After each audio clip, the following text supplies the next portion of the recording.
Good morning, everyone.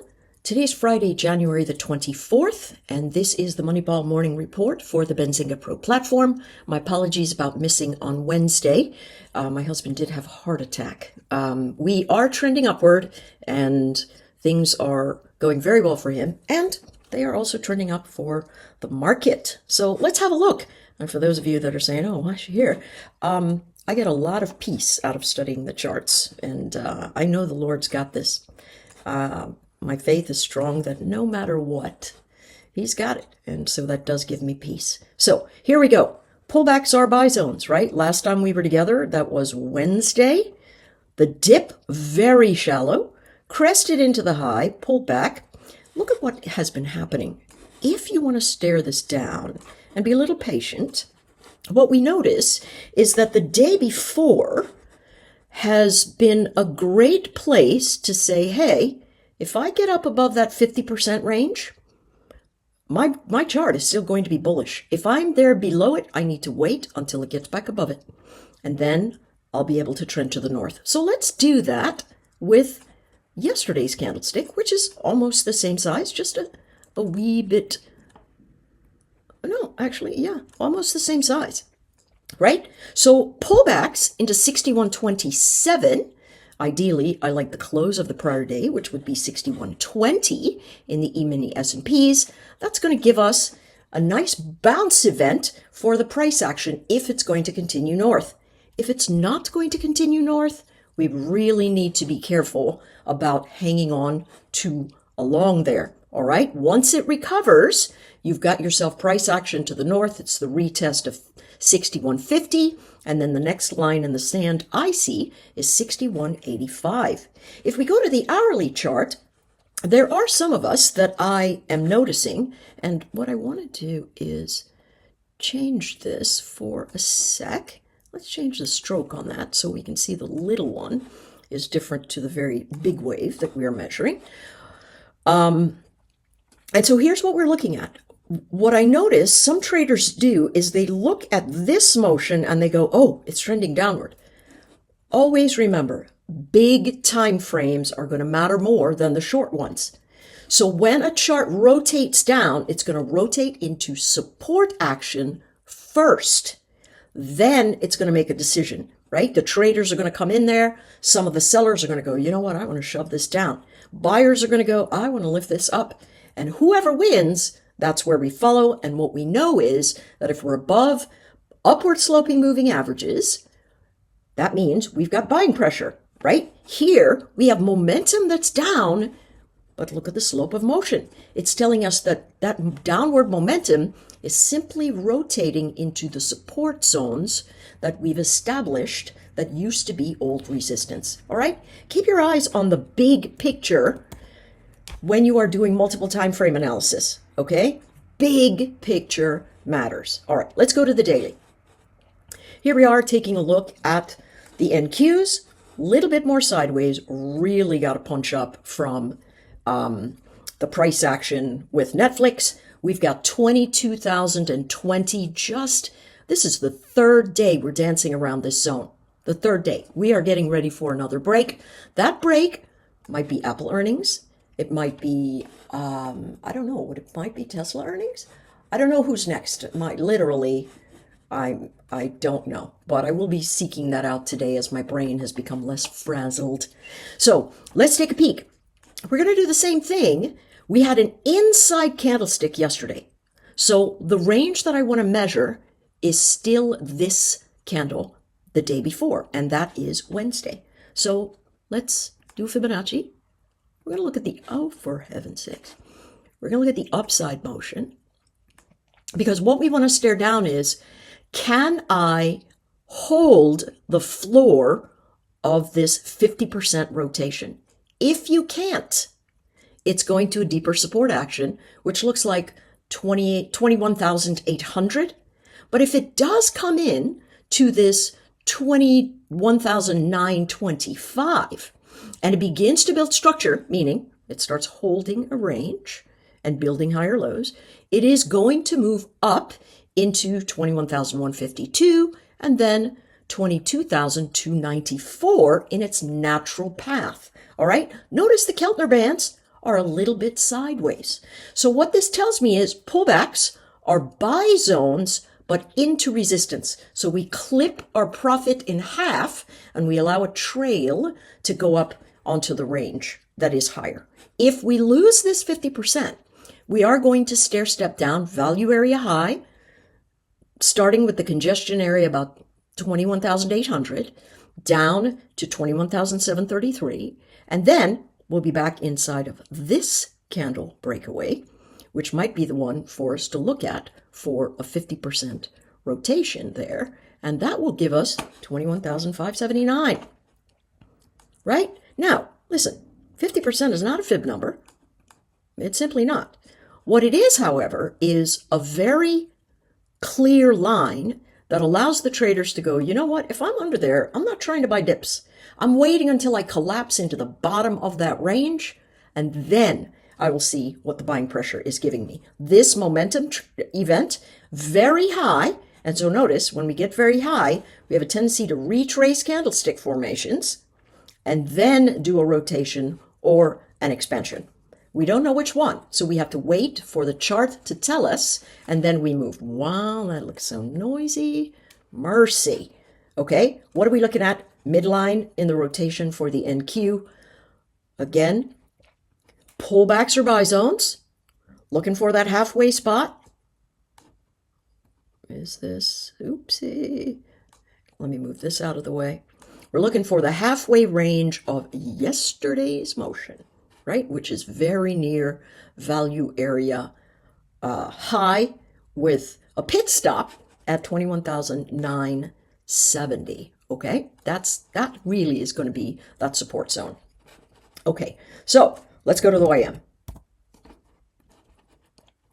Looking at the daily, what we're seeing is, wow, we don't really even need to draw another Fibonacci here because this is clearly in a range. Notice what happens when we get momentum that's high like this. We begin to retrace candlesticks. If we hit the top of the Keltner band, right, and then we begin to rotate and lose the VWAP, we've got a fade, right? So where is that fade? Prior support in the YM is going to be yesterday's low. If you want to eyeball that 50% range, looks to me like this one could easily collapse if it loses 44,574. The breakaway formation of 44,803 should propel us into value area high at 45,180. Okay, follow the slope of the moving averages. Do not look at the price action here and say, oh, it's up at this level, I'm going to short it. Look at the formation. Now you could say, hey, I'm sitting at the top, I hit the Keltner band. I know if I hit the Keltner band and momentum is high, I'm going to retrace candlesticks. So now what I want to look for is a lower high that breaks the VWAP and then retests and does not recover the VWAP like it did in the YM here this morning, at the 6 a.m. candlestick. Now we're rotating down. Who's going to come in first? Well, look at the slope. The slope tells us buyers are going to come in at the first line in the sand. Well, here they are, 44,640. Now, look at the slope.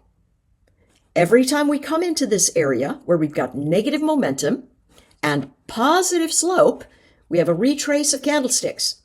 Okay? The goal for the buyers is, holy cow, we got to get back up above that VWAP. So if we bounce here, which looks very likely, if we bounce here, they're going to be sellers waiting here to retrace some candlesticks. Once they break to the north, we've got more upside. So what does this entail? Some patience. If you want to take a long here at 44,000, now what is that number? 640. It means that you definitely do not want it to break 44,606. So you've got about a 40-point stop sitting there. Keltner band still expanding to the north up above, expanding to the south below. That's telling us increased volatility and a breakaway. So easily, we've got some troubles. If we spike and we begin to fade, so you can think to yourself, all right, I might take a short here. Might be great, but you're running against trend. So you better have your stop tight, right? It might very well work since you're underneath the VWAP, but hold your stop tight. If you get stopped out, you can try it again and recalibrate. All right? But that's what we're looking at for these rotations. Let's look at micro Bitcoin. The futures on micro Bitcoin, MBT. All right? Let's look at the daily. What are we doing? Oh, that's a topic formation, right? Now, is it a topic formation that says absolutely I'm falling off a cliff? No. Why? Because slope and momentum are both up. Now, when momentum gets high like this, and slope is up, but we clearly are not holding new highs, it tells us the candlesticks are going to retest each other. What does that mean? It means the traders are looking for some kind of balance, someplace they're going to say, I'm going to move inventory. And so the breakout above 108.67 under this motion should take us to 115,000. Now, if you say, okay, I'm buying the breakout, what do you want to do? You want to make sure that your stop and your risk is carefully managed. And to me, with this kind of rotation that doesn't give me clear direction, I don't like the breakout trade.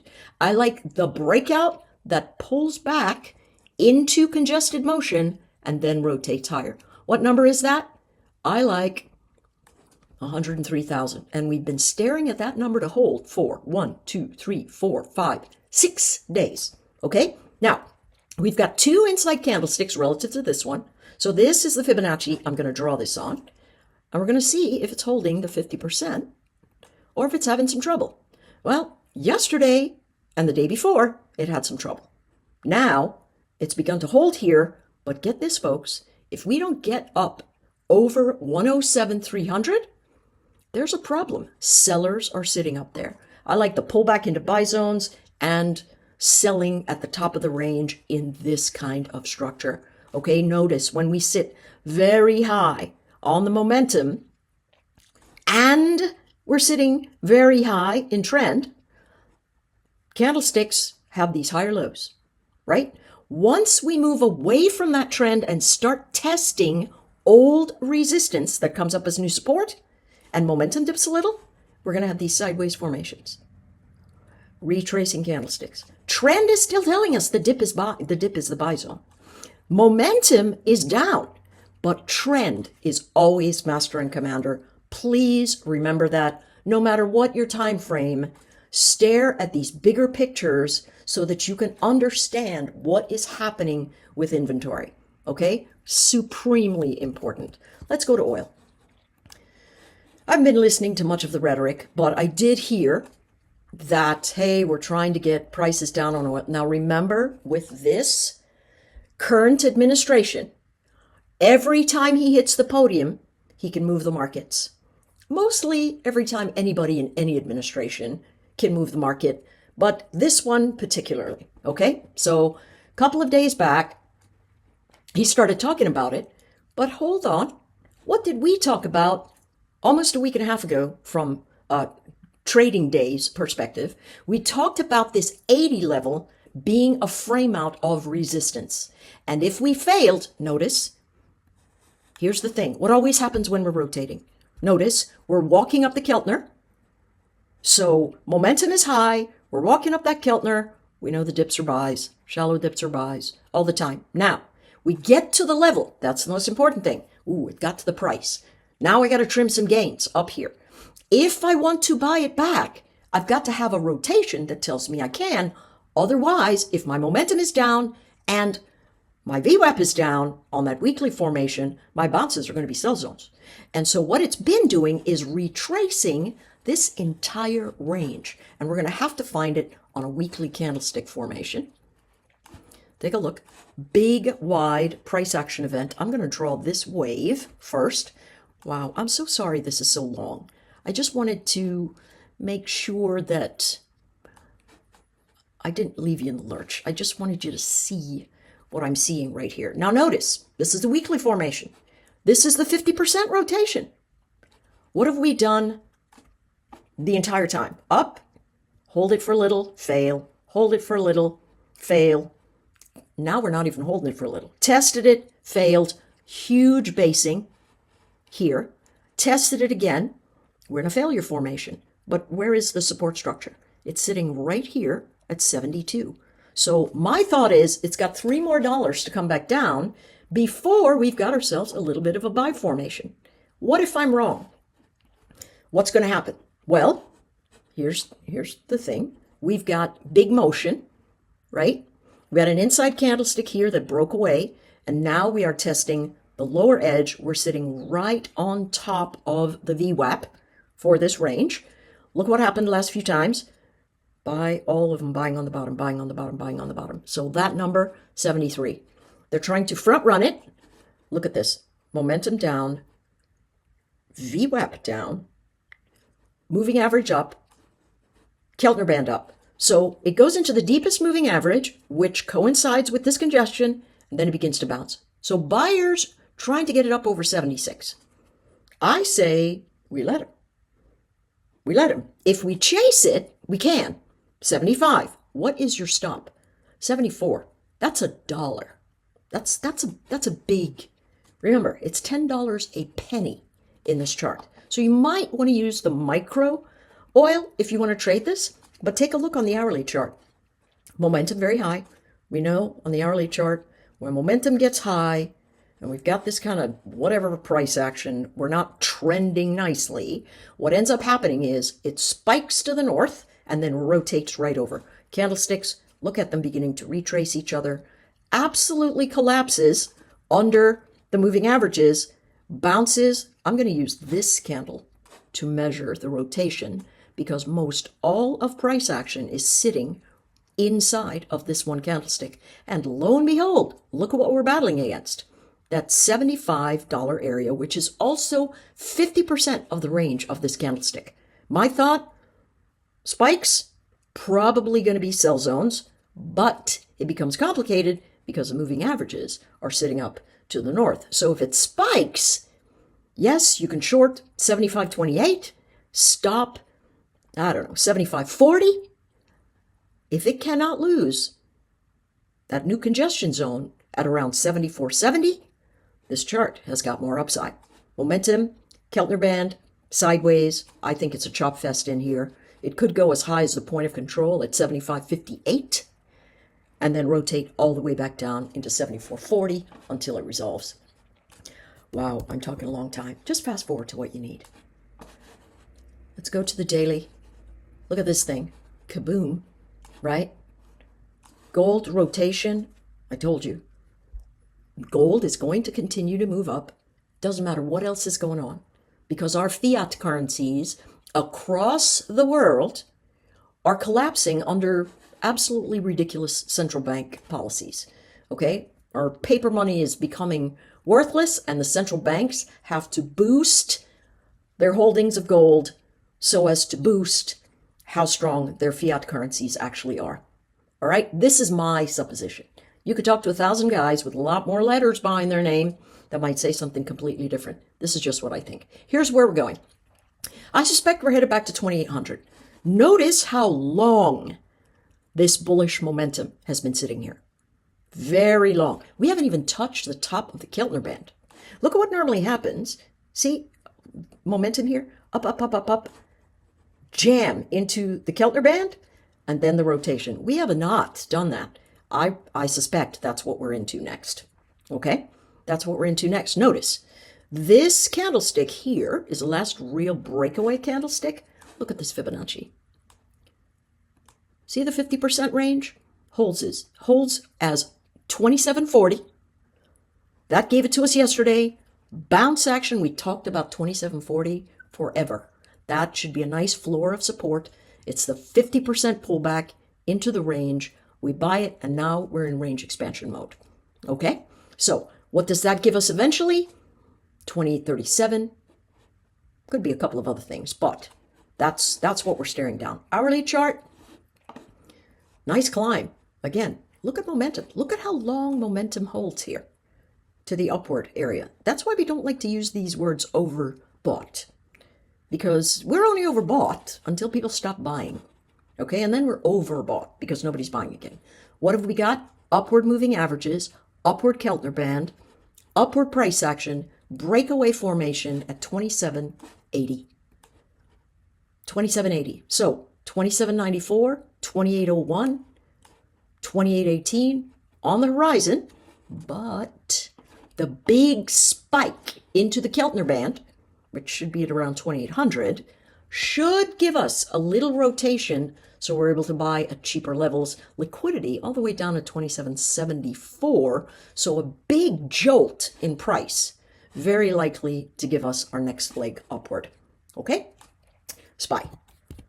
Oh my gosh, I'm so sorry. This is so long. SPY, where are we?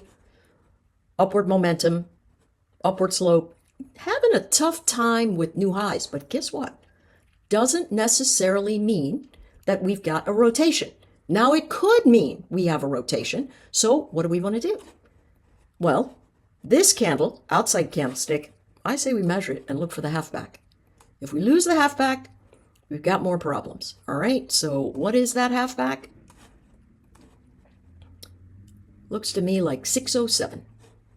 As long as we hold 607 or recover 607, we've got upside pressure. So today, we look for 607 as our support floor.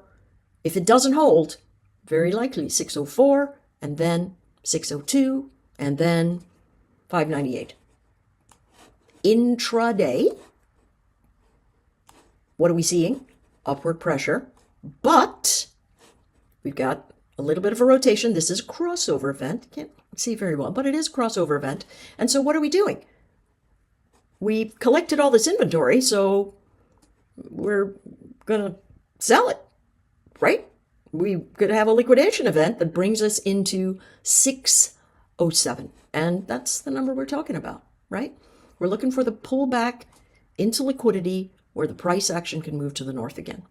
Okay? So my thought is, for now, bounces could be sell zones, but the much better bet is going to wait for this trade to get to 607 and then make a decision based on what it's doing. If momentum moves sharply downward, it's going to find where it can catch, and that means a likely deeper level. If you are naturally inclined to be bearish, I say slip into a time frame that tells you you are bearish. I don't really even see one on a 15-minute. It looks fairly sideways to me, but it is likely to move in one direction or another. And my thought is this closing candlestick, you could easily measure the 50% of this. I'm going to use my eyeballs here and measure it right. Oh, for heaven's sake. That's about the 50% range right there. So if it loses 608.65, you know that you've got to stop at 609.50. That's a pretty wide stop, if you ask me. But you do get that rotation down into 607 if that happens. All right. Lastly, here are the cues.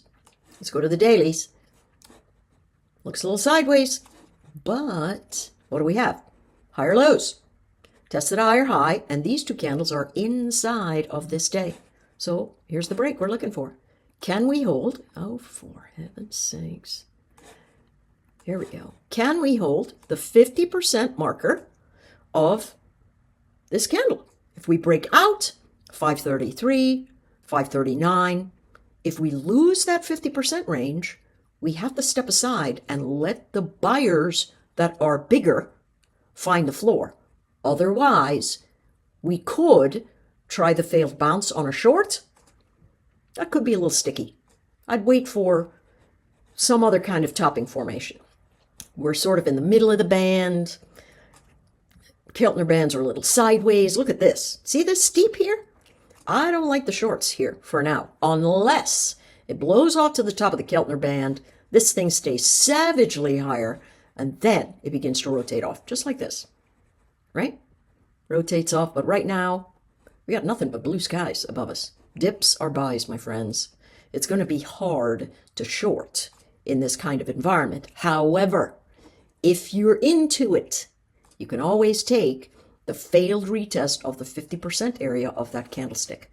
Okay, folks, that's it for me. Listen, no midday money ball. I'm back in the cardiac unit. with my husband.